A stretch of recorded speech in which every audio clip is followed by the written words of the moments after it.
Okay, go ahead. Okay, I'm Louis Zadnicek, Fairhope, Alabama. This whistle is off a Chicago, Burlington, and Quincy Railroad Class 05B 484 type.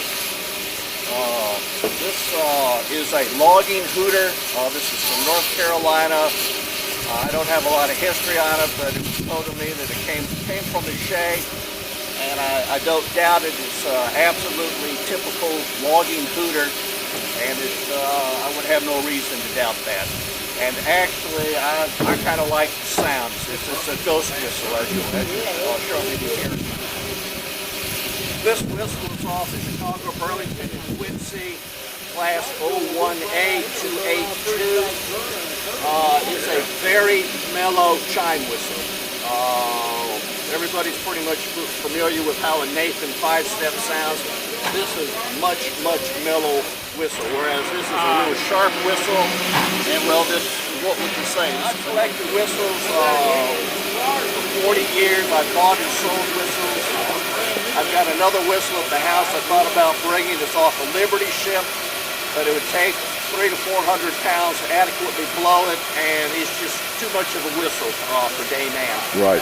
But I appreciate y'all viewing our whistle show, and next time anybody's in South Alabama, come by and see Wells West. Everybody's very welcome. Thank you. Good deal. Thank you.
fading out right